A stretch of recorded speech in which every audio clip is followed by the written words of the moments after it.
Okay, moving to another Barrel Fund. Legislative update.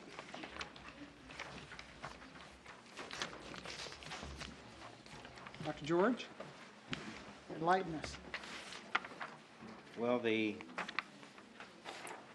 legislature in March, the House had approved a package, and the Senate had approved a package, and they had also killed each other's proposals. So then we had a 3-week break, and now we're back at it. The items that I'd like to kind of go through with you here, and then we'll get back to the particular bills. But eminent domain was an issue that started out this session, and was primarily an economic development issue, and then some amendments were added that could impact the cost of school sites. And the conference committees are meeting on that, and we should know before too long how that's going to be worked out. House Concurrent Resolution 5043, sometimes called Tabor Light, would require a 2/3 vote before taxes could be raised, state taxes, or a new tax imposed. And the item was in the House Appropriations Committee, and in order to get it on the calendar, the Speaker pulled it from the committee, put it on general orders, and it was the subject of many amendments, lengthy debate, and finally the motion was made to send it back to committee for further study. So that's where that issue is. And then when we go a little bit further, school finance this year is very complicated because usually each house doesn't kill the other person's proposal, and that's kind of what's happened in this one. But on the 23rd of March, about 4 in the morning, the House passed a bill that was a 3-year plan, $556 million, and it addressed a number of different factors. The Senate killed that plan and 2 others on March 30th, and then eventually the Senate developed a plan, Senate Bill 584, and they passed it 24-16. And then the House took that, and instead of just acting on that bill, they put a number of amendments on it, some of which infringe on your authority and kind of get back to this issue of local control and some of those issues. The bill eventually passed, and then the next day on final action it was killed. And it's dead, at least for a while. Some things are never really totally dead. They get resurrected sometimes, so we'll see how that plays out. But on Thursday of this week, Wednesday, the conference committees began to meet and begin a process of seeing where they could come together. And this is an interesting process to watch. Sometimes it goes a little faster. In this particular case, it's going slow. The reviser of statutes representative is reviewing each section of each bill that each house had passed, and members of the conference committee are able to ask questions. They're in a room, and there's a number of people around the side of the room, including staff, newspaper reporters, interested parties, etc., who are observing the proceedings. And at this point, it is going fairly slow. We're not at the point where we're beginning to say, well, we might give up this if we could get this, and we're not into the negotiating phase yet. We're into the clarification and making sure we understand each other's bills. And then it may move a little faster later on, but that's where we are right now. It's moving pretty slow. Both of these bills, and I provided you a printout on that, give us about the same amount of money. One bill would have some additional flexibility on the LOB in several years out, but the 2 bills in question are the Senate Bill 584 and House Bill 2986, and they have been reviewing those, and they were scheduled. They had one meeting today at 9 o'clock, and they were having a second meeting if they could get together, and that would be on the call of the chairs of the respective conference committees. And right now, there's a lot of conference committees in the House and Senate who are meeting, and then the sessions, the bodies come together for the whole House meets and the whole Senate meets, and then they break and they have more meetings, and they're constantly in this process as they try to clean up a lot of legislation. This is a big piece that has to be taken care of. Eminent domain is another big piece. When these are done, then they'll have to do the final tweaking on the omnibus appropriation bill because a number of other decisions have been made, and they've kind of held back a little bit of money to take care of that. And then the final piece that has to take place are tax reductions. Now, they may not take place in that order because they were going to have discussions about tax today. But the machinery and equipment tax that the governor indicated she'd like to see addressed to promote economic development, the estate tax, and some exemptions on sales taxes, and then the franchise tax that many businesses are involved with. All of those are up for discussion, and they had been held in Senate assessment and taxation until school finance had been dealt with. Well, now that school finance is beginning to move into these final stages of the conference committee, now we're beginning to see some movement on the tax side. So there's just a lot of things going on in Topeka as they try to bring closure to this, and it's going to be a while yet. So that's kind of where we are. Mr. Poland, question? Help me understand how eminent domain affects the financing of schools. It's primarily in the issue of school sites for growing districts as we go out to negotiate prices on land. There was an amendment placed on there that for all governmental units, including the state of Kansas, if you wanted to buy land and there was the possibility of any kind of condemnation, then 2 appraisers would be appointed. They would come to an average price, and that would be doubled, and that would be the price of the land. And our thought is, and the thought of most governmental units was that a lot of landowners probably would not want to discuss land prices around market value or appraised value when there might be the prospect of getting substantially more. Road right-of-ways, utilities who want to put in get a little 10-foot strip for a utility line or whatever, we're going to be looking at the same process. And so there was a lot of concern on the part of cities, counties, utilities, and for those school districts in the state that are growing rapidly and acquiring sites, it's an issue. About 2/3 of the districts in the state are declining in enrollment, so for them it's probably not much of an issue. But for us and other districts, it could potentially be a significant issue as we continue to grow. Have we utilized eminent domain in this district to acquire property that anybody can remember? I didn't think we had, but haven't had to yet. Yeah, I think one of the things I've heard discussed with some of the businesses, Economic Development Council and others, is the concern on eminent domain, the 200%, is that even though most entities never use that, it makes it more attractive for people to negotiate. And it's just an unintended consequence of this. And in the past, there's always that potential. People know that a government entity could go to eminent domain. So it's a negotiating item there, but we've not had to use it, and it's not been, our priority tool by any means. Okay, other questions or comments? Dr. George? Thank you very much. Appreciate that. Thank you. Bond Task Force update.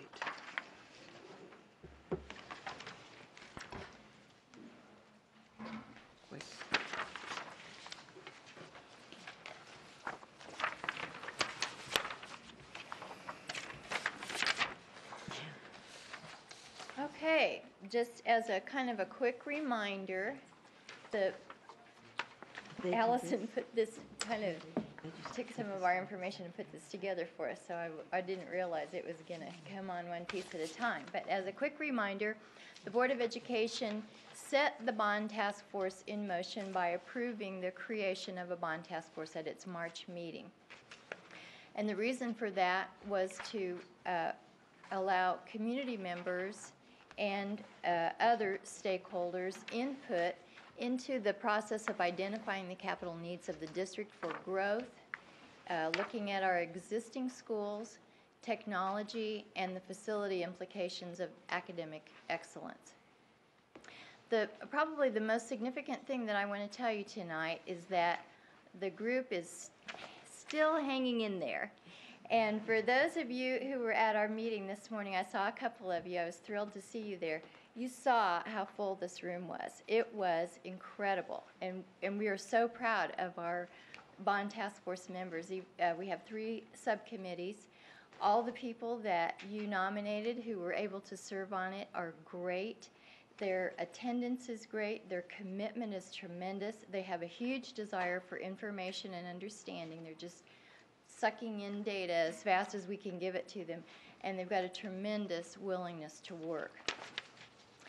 My subcommittee is growth in existing facilities. We started out with a great presentation from Chris Grallop, and he spent several hours with our subcommittee showing them. This is just a small sample of some of the data sources that he shared with them, and basically for every question that they had, he had at least one map, and usually many maps with many data points that he could share with them to confirm the type of growth that we're looking at. And then we also had the Olathe, a member of the Olathe Planning Department and a member of the Lenexa Planning Department who were also providing information along with Chris. And we're kind of looking at growth, how much and how long. We know that growth comes from 2 sources, both from the existing students as they're moving up the grades, because every kindergarten class for the last 40 years has been larger than the class before it, and also from new students moving to the district. We see that growth is expected to continue through 2035, and that will be the 2nd largest district in the state by 2009. Then we began looking at existing facilities. We had a very nice presentation from Greg Thomason talking to us about design, construction, the feasibility of additions, and just kind of answering lots of questions. And one of the things that we learned is that school space needs have evolved over time. Years ago it was a set of classrooms, an office, a cafeteria, and a playground. And now new standard expectations include a wide range of things, as you'll see there on the screen. Some of it based on parent and community expectations, some of it based on where curriculum has gone, some of it based on state and federal requirements. And then other space needs just based on a specific school community add even additional demands on our buildings. Then our group went out for a number of site visits. They were trying to compare our older facilities and our newer facilities just to get a handle on the equity issue. And this is a big question for our group. How do you define equity? And after the site visits, our group kind of came back with a preliminary list of some of the things that they would include, but they didn't want to be the only source of information. They wanted to find out from the principals what they thought was important in terms of priority equity issues. And so we surveyed all the principals, and we brought that information back to our group.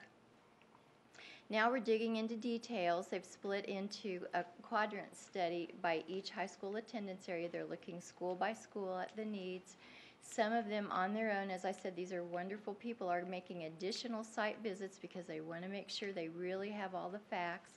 Some of them are scheduling additional meetings for their quadrant group because they want to make sure they can get their work done. They're going beyond even what we have scheduled for them.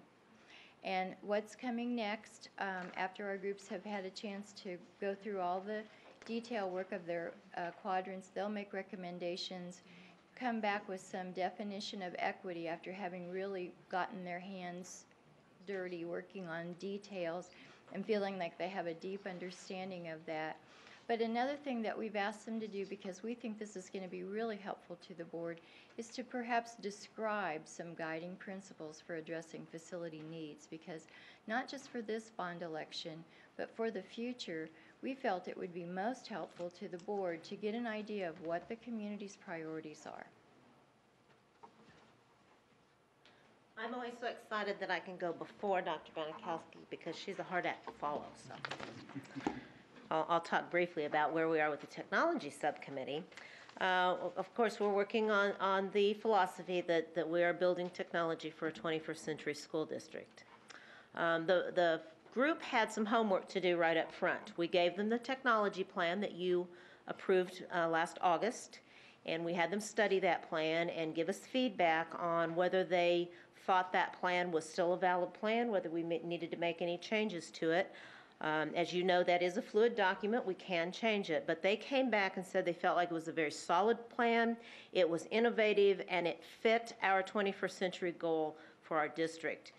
They felt like it provides equity and access within the plan, and it provides on-demand mobile technology, and it also was primarily focused on staff development and student achievement. And while some of those people things cannot be funded with bond, certainly there's portions of the technology plan that can be and should be. So then we also went out on some site visits. It was important for them to see what was going on in our schools with technology, so we visited several schools, some of the schools that you as a board visited. They also was a group which was a little bit of a surprise to us. We weren't planning on it, but we had a group that wanted to visit our Network Operations Center, which we refer to as the NOC.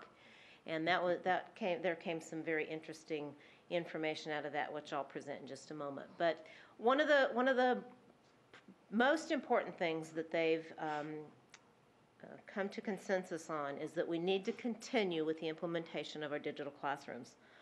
We need to replace all those IIPCs. If you remember several meetings back when I rolled in one of the old IIPCs, and I believe those were called interactive instructional presentation centers. I'm not sure what was interactive about those at the time, but that's what they were called. Their desire is to continue with the replacement cycle, and you see some figures there.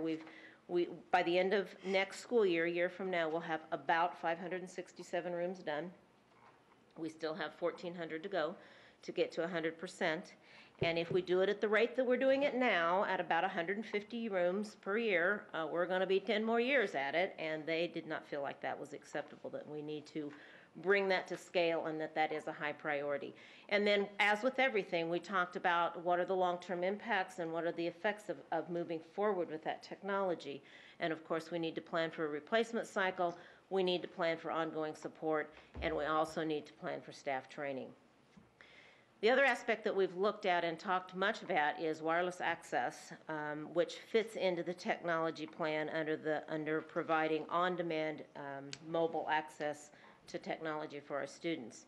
They do feel like it's important that we install wireless access in our buildings. It does allow us to strategically place the device in the building to fit the learning need, whether that be a handheld, whether that be a laptop, whether that be a classroom performance system, which we refer to as a clicker, or to lead us into the next generation of technology, whatever that may be. They do feel like wireless has come a long way, and we are ready to move in that direction. Wireless access will provide more equitable access when our computer labs are 100% used all the time, and teachers can't take students there when they need to because they're full with classes.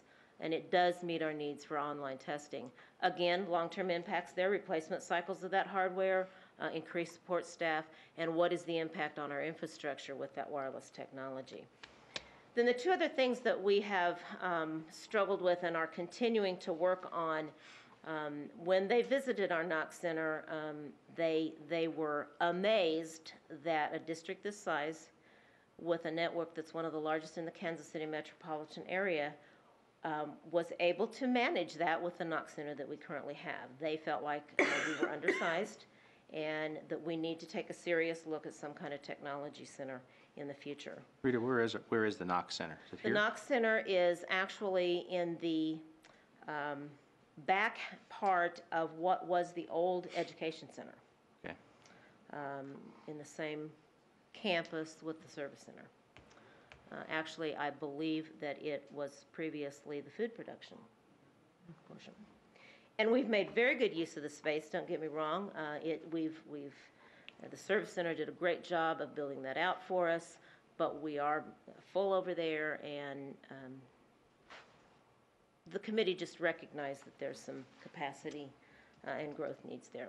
And then last, which doesn't necessarily impact bond funding because you can't provide for people out of bond, but they wanted to continue to express the need for technology support at the schools, staff development, training for certified and classified staff was continued to be a high priority. The last subgroup of the bond task force is the academic excellence, and again, we're looking at only facility implications, opportunities there. We have 6 areas that we were assigned to investigate a little bit more thoroughly, and as we looked at those 6 areas, we determined that we would focus on these 3 because they had a wider impact across the district. And also, as we looked at the last 2 on that list, the stabilizing of our special education programs at elementary and adequate space for specialized programs, that we knew that that would also be dealt with through the equity conversation related to refurbishing existing facilities. As we worked on those 3 areas, we have a process in place. We have determined our criteria to guide our decision making. And we have such factors on there as looking for long-term needs, making sure we're looking at something that might solve multiple needs, something that would not create additional transitions for families and students. And so that's some of our criteria that we have identified and come to consensus on as a subcommittee. We have generated and solicited potential solutions because we know there is no one solution to any one of these needs areas that we're looking at. We have evaluated those potential solutions, at least initially. We've gathered some more information and data. We have begun to prioritize those solutions under each of those 3 areas that we're studying thoroughly. Some solutions we put in the parking lot as not meeting our criteria, but of course we could always tow those back in later. And we continue to study and research. We have had information from Chris Grollup, from Greg Thomason. Bev Graham has helped us with data. And so we've been analyzing a lot of data as we've gone through our process. One of the things that the Academic Excellence Subcommittee has also done is to gather a lot of additional input. Though we had certainly the input from the community conversation and other surveys and things, we felt that we needed some additional information, which of course you might remember we did beginning at March the 7th at the District Site Council with some generic questions. All the building administrators had an opportunity to grapple with some of these issues at March 21st at a training session that I had with them.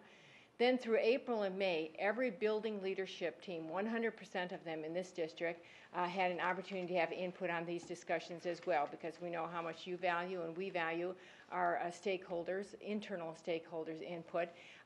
So as of Tuesday of this week, 100% of every building leadership team had an opportunity for input.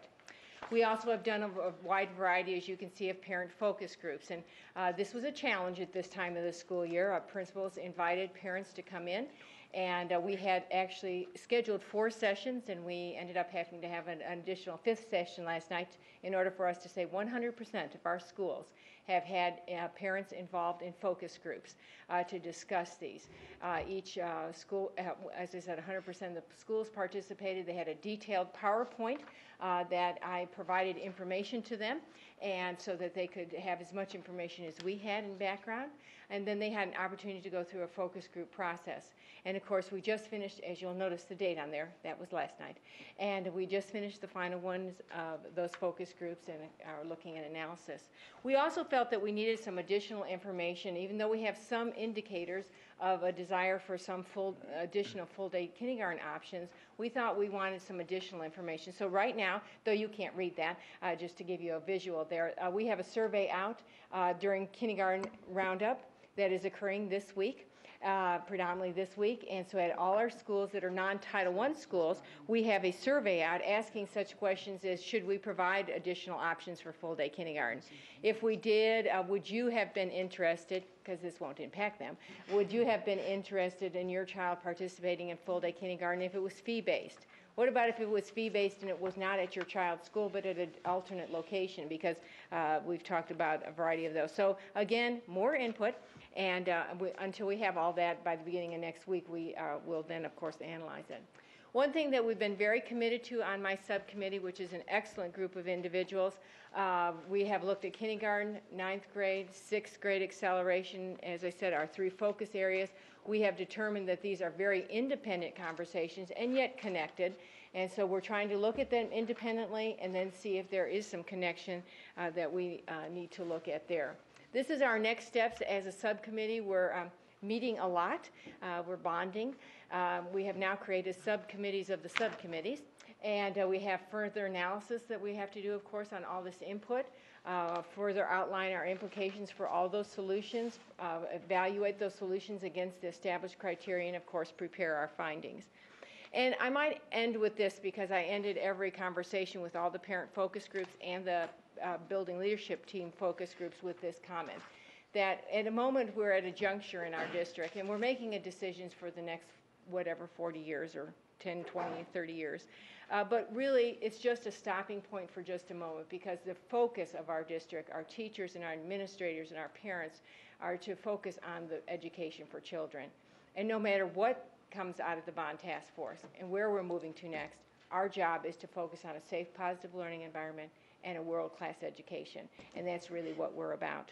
So that provides you just a brief update of many, many hours of opportunities that we have had as we have worked with the Bond 2007 Task Force. And I'm sure anyone would entertain any questions. Questions or comments from this group? Obviously, an incredible job by an incredible group of people, which is going to bring us some incredible results. We appreciate that. Mr. Poland? I've just been to a number of the meetings, and I do want to commend you guys on the, especially Allison, you know, the ones I've been of yours, and commend you. And Rita, I agree with you. She can squeeze more words into 1 minute than most people can. She rolls right through it. She rolls right through it. Okay, thank you very much. Appreciate it. Excellent job. Information items, future action items. These are study items which generally provide background information for board action at a future meeting. It may include a report or presentation by a staff member along with a discussion by the board. Several items here. The first is future board meeting dates and times. Dr. Aul, do you want to make a comment about that one? I just wanted to put some things out there for contingency purposes and awareness. And one would be, given the legislative report tonight and the uncertainty there, just throwing out a couple more dates in May and a couple more dates in June for you to think about, that if we had to have a call to action, we could contact you on that, and so Betty would work with you on that. Then we do have an end of fiscal year special meeting that we need to do. Typically, that would be like Thursday, June 29th. That's usually a short meeting. We could get in and out 5:30 to 6:30. If it's not June 29th, there's Wednesday, June 28th. I think staff could make work if they needed to. We don't need to set those tonight. Just think about them. And then it's been our practice in the last number of years that we don't do the first Thursday in July, but the second one for our organizational meeting for the new year, because that's coming up here. And it's somewhat helpful to the business department to have that second week because the end of our fiscal year is June 30th. And so it allows us to kind of regroup. So that's just on there for future action and your awareness and any questions or comments you might have. Okay, thank you very much. Item B, broker consultant RFP for health and dental risk management. I believe there's been some board members involved in that. And I don't know if there's any other questions or clarifications you want to make. Dr. Drummond, I have some questions Sure. in regard to that. I understand Mr. Charlesworth's not able to be with us this evening, but these would be questions that I would like for you to make sure that he was asked, and frankly, I'd like to hear an answer before the June board meeting, maybe for the benefit of the entire board. And I'm specifically looking at the back of the green page. The Blue Cross Blue Shield has a different financial arrangement with each broker based on the amount of business generated, yada, yada, yada. And whether we select the broker with the largest compensation arrangement, that's called commissions for Mike and I. It's called commissions. Or the smallest, our premium structure will remain the same. And I understand that Blue Cross Blue Shield controls that, but it's somewhat bothersome to me because in my industry, there's been some indictments of senior executives at insurance companies and brokerage houses because there was price fixing and things such as that. So I would like to make sure that we did a background check on each one of the final brokers to be sure that there's nothing going on with them in regards to any kind of judicial proceedings anywhere in the country. And it seems to, and I understand the arrangement, but again, it's bothersome to me because it seems like if the Blue Cross Blue Shield would pay a lower commission, they should surely be able to pass that cost savings on to us. I understand that they pay one consultant more than they do the other base. They have their own arrangement, but hey, if they're paying them less, why couldn't they reduce our costs then? All right. And then on page F4. Excuse me, Mr. Parker, if I Yes. could just add on to what you're saying. I'm inferring from what you're saying that you would like us to know about the fees that are being charged to us. Is that what I'm? That's a fair statement, Okay. right? Mhm. So I just want to clarify that I like to, The- as we go through the RFP process, know exactly what fees we might be paying particular brokers, because that's important to us. Yeah. Those are not always clear necessarily, so. They're not clear because that's between Blue Cross and Blue Shield, but ultimately, I think they pass it on to us regardless of what they say. We either pay it or we would get a discount. It would be the intent of the committee to provide that information as part of the recommendation. Okay, all right, and as well as the background check of the Yes. companies, okay. And then on page F4, paragraph F. Last sentence, but this is talk about changing, but there is an internal cost to change that must be recognized by the districts, sometime warranted regardless of the internal costs. So my question becomes, what kind of dollar amount are we talking on that if we decide that we're going to change brokers? You know, what's the cost associated with that? We will try to articulate that as best we can. In many cases, the cost deals with retraining, time, efficiencies, those kinds of things that are not quite as easily as identifiable, but I understand. And I appreciate that, and it's Yeah. not that easy to change. Mr. Gilmore and I dealt with that on the bus contract and one of the issues, and so there's a lot of soft issues in regards to this as well, but we certainly want to make sure that we're getting the best service at the best cost, just like we do on anything else, and that the firm is not going to be getting us in any kind of difficulties in regards to some kinds of transactions that they have between the companies and the brokers, okay? Or agreements that they have. If I could just build on that for a moment. As we go forth and have a presentation or a recommendation made to the board, it would be my expectation that we have a fully definitive agreement prior to making that approval by the board that fully outlines not only what the scope of the services will be between the district and the broker, but also will go further than that to some of Mr. Parker's concerns and fully outline compliance with laws and indemnification between the parties and those kinds of things. Thank you, Mr. Churchman. Yeah. And Mr. Charlesworth is working on that, and I think that you had offered to help with that, and I think Absolutely. his intent is to provide you that information for Good, I feedback. look forward to that. Thank you. Probably says somewhere here, but I haven't seen it. What's the length of is it just a one-year contract? That's a very good question, and that would be one of the things that would be addressed in the service agreement. Okay. Okay, item C, unless there's anything else on item B, budget development update. Any questions the board may have or comments? The only comment that I would have on that, as we continue to talk about use of cash reserves and funding, there's a lot of good, valid needs for that money, and it's my expectation that the board will look at that picture holistically when we make a decision as to where to allocate the funding. Thank you. Item D, May I- Sister City, oops, I'm sorry.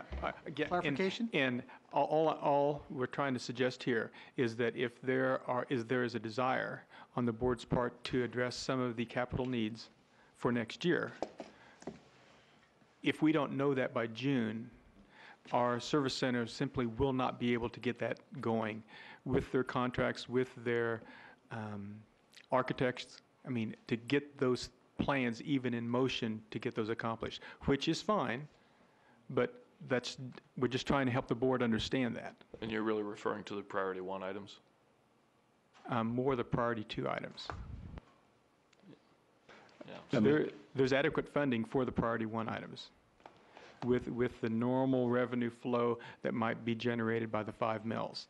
If the board would like to get very far into the priority 2, which right now, I think if I remember right, the funding would only get us about $2 million into that, and use some of the reserves, if that's the desire of the board, then we need to know that fairly quickly, because otherwise we're not going to be able to transfer those reserves to the capital outlay, which has to occur at the June ending meeting, of which won't occur unless you tell us that's what you want in June. Mr. Diener, I was under the understanding that we were going to have that as an action item at the June board meeting. Is it based on the information that we got in our packets this time? That was our plan, yes. I'm fine with that. I would just like to reiterate, though, my desire to move the operating salaries out of capital outlay. That issue has come up repeatedly, and we've discussed it. And I would just like to reemphasize, if we can't move all $2 million, that we at least make some best effort to move a portion of that. But my desire would be to move all $2 million out of there, because we need that $2 million going toward facilities. Specifically, if we're going to be adding on classrooms to fulfill our science curriculum, that's going to take money away from deferred maintenance. And as I recall from the presentation that Mr. Houghton did, we were talking about 18 million, 19 million for deferred maintenance issues. That did not include those classroom additions, as I recall. Is that correct? So I would reiterate that point. What I'd like to do there, if it pleases the board, is to bring that information back at June. And also, if the board could give us direction in June, that would go a long ways towards our helping us plan, because that direction directly impacts the money that's going to be available and how it's prioritized in the operating fund. If 1 million or 2 million is used in the operating fund that's being moved back from capital outlay, that will directly impact those decisions on what can be accomplished there. And just as we continue to plan in our own minds, 1 mil is equivalent to 1.7 million, is that correct? Correct. Is it? Okay, thank you. Mm-hmm.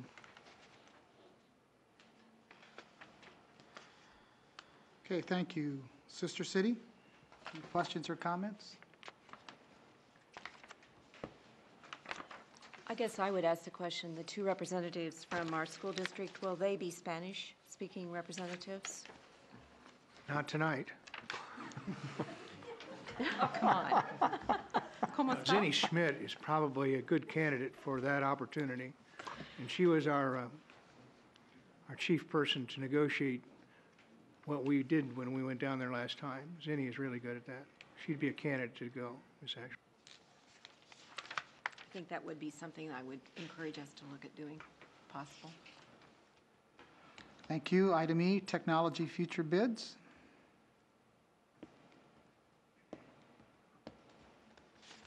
F, student trips. Slow me down if you need to. G, curriculum, textbooks, instructional materials. Dr. Drummond, I just had one question in that. On the textbooks for American history, psychology and sociology, 8, 9, and 10 years on our textbooks, is that typical that we would keep textbooks in use for that longer period of time? We prefer not to. And why have we? There's several reasons. Part of it, waiting for the state of Kansas to determine what they thought they were going to focus on in their social studies standards. So we try not to make quick decisions on resources that if there's a change in curriculum, especially curriculum as it's then going to be assessed by Kansas assessments, we don't want to be out of sync there. And so these have been a little longer than we prefer to have them. Okay, thank you. But the staff has moved forward, and we now have some changes to occur. Okay, thanks. Thank you. H, facility usage update.